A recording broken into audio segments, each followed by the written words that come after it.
This is an unnoticed, cunning, yet surprisingly widespread scenario. As soon as a person's life begins to improve, something emerges from nowhere that destroys all achievements. A sudden wrong decision, an unnecessary conflict, a mistake that could have been avoided, and everything begins to spiral out of control. Almost imperceptibly, the mind seems to strive to pull the person back, as if unready for changes for the better. And the most alarming moment is when this happens just as a person is closest to achieving their dream. This is not a coincidence, not a weakness, and not a failure. It is a deeply rooted psychological mechanism. The essence of it is that each of us has an inner thermostat regulating the acceptable levels of success, love, and well-being. When life begins to exceed these boundaries, when everything goes too well, an invisible system activates, returning us to a familiar, safe state. And even if this state is filled with pain, lack, and mediocrity, it is well known, and therefore psychologically comfortable. This inner limit is formed long before we begin to realize it. It is formed by childhood beliefs imposed by parents, teachers,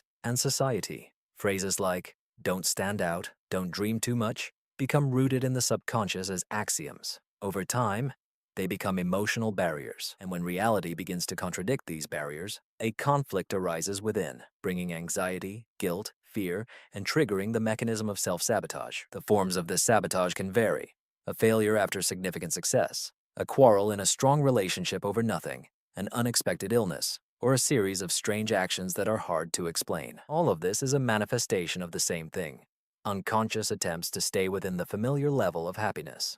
The most frightening part is that this mechanism operates even in the most successful. The higher you rise, the more important it is to understand and overcome this internal threshold. Otherwise, you will constantly oscillate between fleeting victories and painful setbacks, as if an invisible barrier prevents you from crossing the threshold where true well-being begins. This scenario is a deep dive into the psychological processes that prevent a person from maintaining success. We analyze why we sabotage our achievements at moments of triumph and, more importantly, how to recognize this hidden pattern in our lives and begin to dismantle it. Simply wanting to succeed is not enough. One must learn to maintain that success, which requires challenging one's deepest beliefs about oneself. Every person has their own internal level of acceptable happiness, the amount of love, success, and inspiration they allow themselves to experience. At first glance, this statement seems simple, but behind it lies a troubling reality. This thermostat is unconscious. It is shaped by limiting beliefs and emotional traumas that define our perception of success, joy, and love. His most terrifying trait is that he constantly acts, silently controlling how much good we allow into our lives. This invisible barrier is the very internal limit. As soon as our reality begins to exceed its boundaries, whether it's career growth, a surge of inspiration, or genuine love, the subconscious perceives this as a threat. It seeks to restore balance, even if that balance only represents the familiar state of lack. As a result, everything goes awry. We create problems out of nothing, engage in absurd arguments, postpone important matters, lose interest in life, become ill, or lose motivation. All of this is not a result of the external world, but a consequence of our internal attitudes. Our subconscious, as if by a secret signal, engages the brakes precisely when it's time to strive for more. The cruelest part is that this can happen just when we are finally moving in the right direction. This internal limit is formed in us from childhood. If we were punished for standing out, praised for modesty, or ignored our dreams, we learn a dangerous lesson. Shining too brightly is dangerous. If our joy caused tension in the family, we unconsciously remember, being truly happy means risking rejection. The essence is that this limit prevents us from enjoying what rightfully belongs to us: love, abundance, creative fulfillment. We can achieve success but do not feel entitled to rejoice in it. We can experience true love but feel guilty for our happiness. We have money and immediately fear losing it. The problem is not in the outside world, it is within us. One reason we do not notice it is that it camouflages well. Failure seems like a simple misfortune. A breakup is the result of incompatibility. Procrastination is a lack of motivation. But all of this may be a consequence of the same thing: the subconscious desire to keep us within the limits of an allowed level of well-being. And the most important thing is that this limit is completely artificial. It is not the truth. It was learned. And everything that was learned can be rethought and changed. However, For this, one must learn to notice how self-sabotage manifests in daily life. As long as it remains in the shadows, it continues to control you. In the next part, we will examine in detail how self-sabotage infiltrates your daily life, relationships, habits, health, and even moments of victory. We will discuss what you can start doing to recognize it and begin to dismantle it. Self-sabotage is a subtle art. It rarely manifests as an open barrier. On the contrary, it comes disguised as common sense, logic, or even responsibility. Most people do not even realize they are harming themselves until it is too late. But in reality, this is the main symptom of that very internal limit. We unconsciously create thoughts, actions, and circumstances that bring us back. Returning to familiar comfort zones can manifest in various ways. One of the most common signs is excessive anxiety. When everything is going well, the mind starts inventing threats. Old conversations resurface, frightening scenarios are drawn, and trivial matters that don't deserve attention begin to disturb. One case from personal experience is particularly telling. After a calm lunch with a friend and a feeling of complete harmony, a person suddenly feels anxiety. Before my eyes appeared the image of my daughter in distress. Joy was replaced by anxiety in a matter of seconds.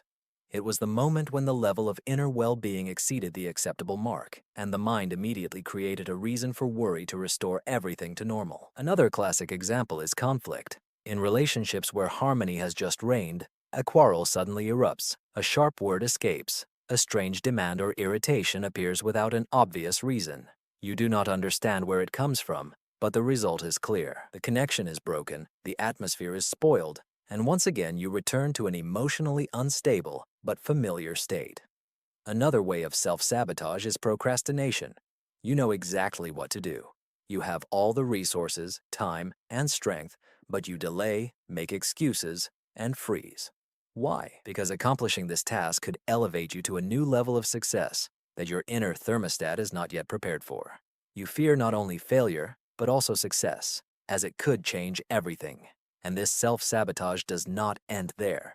It can even affect your health. As soon as you start feeling better, you suddenly neglect yourself, destroy healthy habits, break your routine, and abandon your productive flow after a series of achievements. It's as if you pull yourself out of the stream of progress. The internal mechanism brings you back to a state you unconsciously got used to. You retreat from the opportunity you dreamed of your whole life, justifying it by saying the time has not come yet. But the essence is not about timing. All these actions are not a coincidence. They are almost reflexive reactions to the same trigger, approaching something greater, bright, and rich. This is the activation of an inner safety switch when success goes beyond what you deep down consider acceptable for yourself. Every time you allow yourself to genuinely enjoy money, love, or creativity, you expand your capacity to receive good.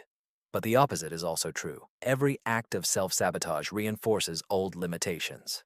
It's as if you are telling yourself, I can't, I shouldn't, I'm not worthy. With each such act, your mind receives confirmation that there is no need to strive for more.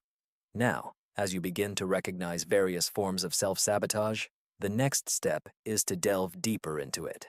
You need to understand where this internal limit originates. Only by understanding its origins can it be completely turned off. In the next part, we will focus on the roots of this psychological trap, the beliefs learned in childhood, invisible attachments, and silent agreements that continue to hold us back in adulthood. The human mind is not born with limitations.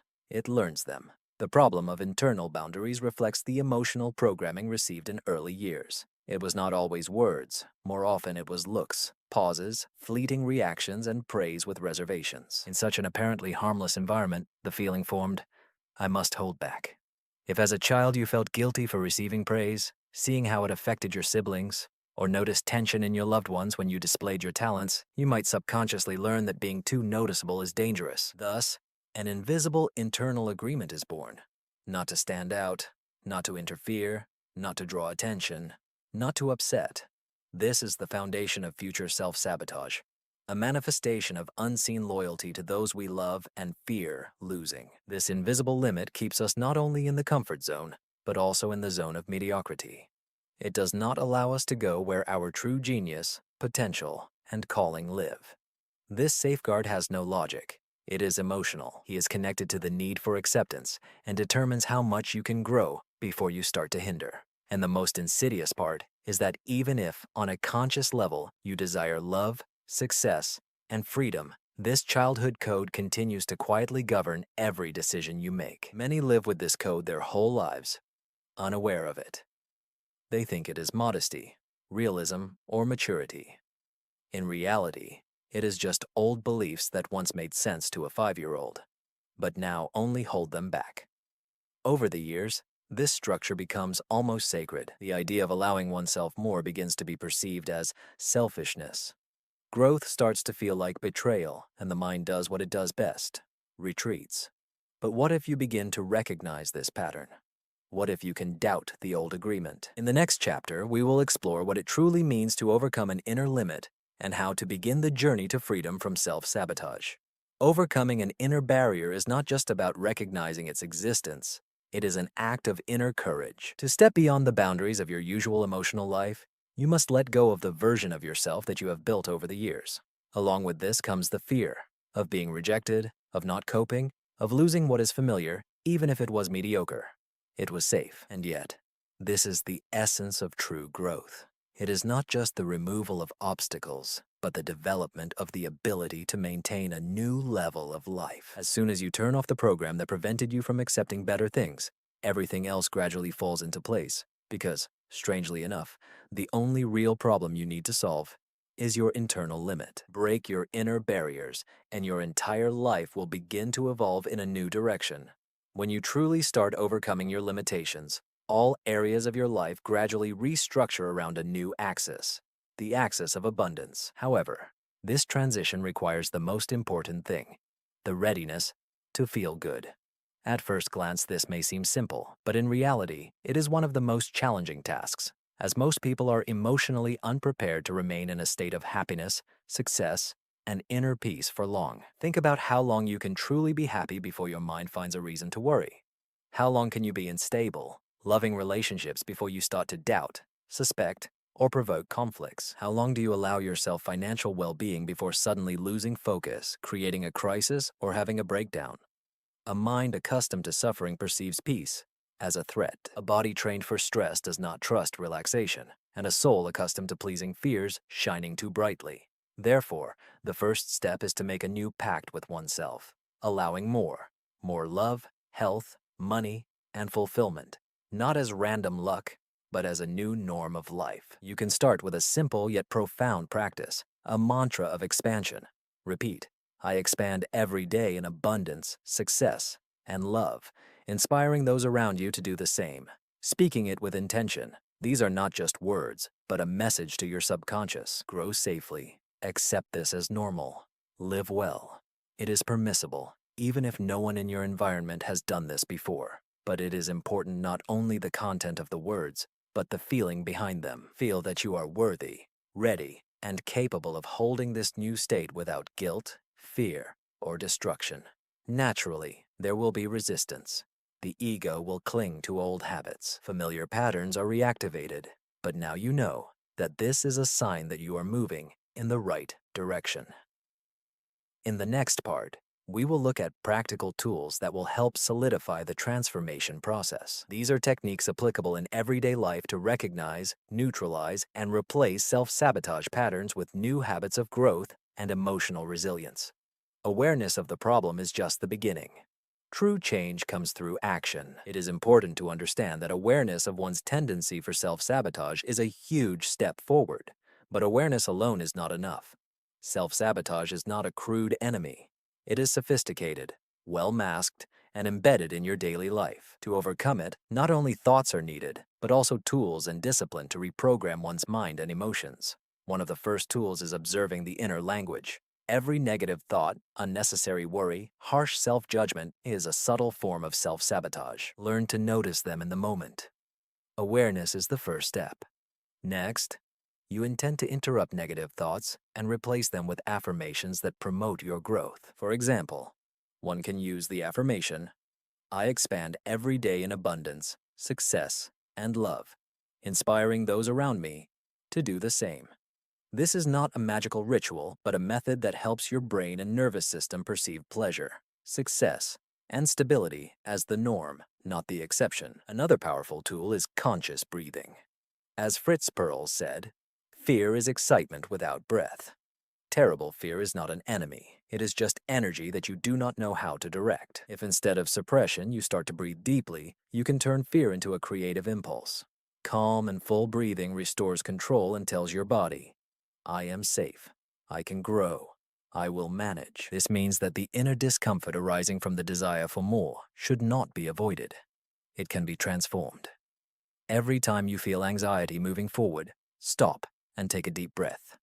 Expand your perception and accept this feeling as a sign of progress. The third practice is awareness of minor sabotages. These are insignificant actions that seem harmless, like postponing an important task or agreeing to something when you really wanted to refuse. There is also unconscious ignoring of hunger and deliberate distraction. All these actions are manifestations of problems, signaling that you are distancing yourself from your zone of genius as defined by Hendricks. Your task is to recognize these behavioral patterns and gradually replace them with solutions that align with your development. However, perhaps the most powerful tool is devotion to the truth. This means stopping the justification of your limitations. Stop telling yourself, it's too hard for me. I can't handle it. Each time you say such words, you reinforce your inner barriers. But when you begin to assert that you are capable, worthy, and ready for more, a space opens within you for new achievements. Overcoming the ultimate barrier requires not only understanding, but also emotional discipline, daily effort, and constant choice. It is important to stop being a prisoner of old internal agreements. But this leads us to a deeper problem. Why do many continue to get stuck in a cycle of self-sabotage even with such powerful tools? In the last part, we will discuss the true reason. Why is it so difficult to overcome limits? This is related to the fear of one's own power. In reality, we are not afraid of failure, but of the prospect of truly holding an outstanding life. This is the essence.